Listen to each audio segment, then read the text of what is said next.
সালে আমি এসেছিলাম। সুনামগঞ্জে বন্যা হয়েছিল, আমার আসতে লেগেছিল 4.5 ঘন্টার মতন। কিন্তু আজ আমরা দেখি 10 ঘন্টার মতন সময় লাগে।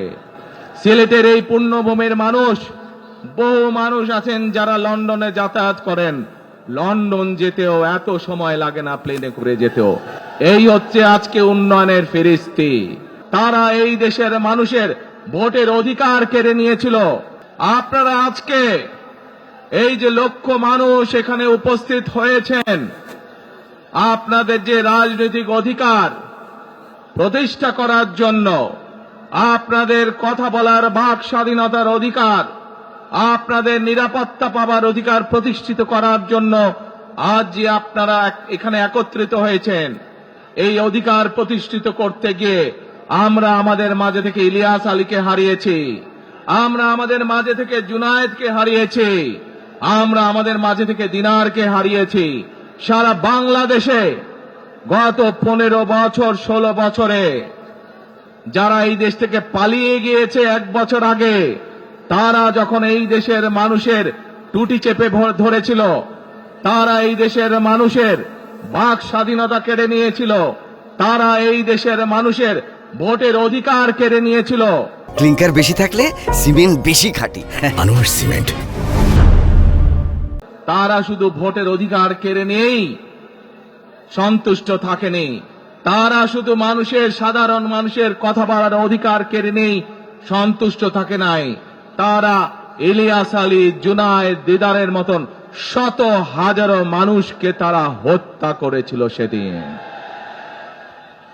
তারা বাংলাদেশের লক্ষ লক্ষ বিএনপি সহ লক্ষ লক্ষ সাধারণ মানুষকে গুম খুনের মামলা দিয়ে জর্জরিত করেছিল। প্রিয় ভাই বোনেরা, আমরা দেখেছি বিগত 15-16 বছরে উন্নয়নের নাম করে কিভাবে দেশের মানুষের সম্পদ লুটপাট করে বিদেশে পাচার করে দেওয়া হয়েছে। আজকে এই যে ঢাকা থেকে সিলেট বা সিলেট থেকে ঢাকার যে মহাসড়ক, 2005 সালে আমি এসেছিলাম। সুনামগঞ্জে বন্যা হয়েছিল, আমার আসতে লেগেছিল 4.5 ঘন্টার মতন। কিন্তু আজ আমরা দেখি 10 ঘন্টার মতন সময় লাগে। সিলেটের এই পুণ্যভূমির মানুষ, বহু মানুষ আছেন যারা লন্ডনে যাতায়াত করেন, লন্ডন যেতেও এত সময় লাগে না প্লেনে করে যেতেও। এই হচ্ছে আজকে উন্নয়নের ফেরিস্তি।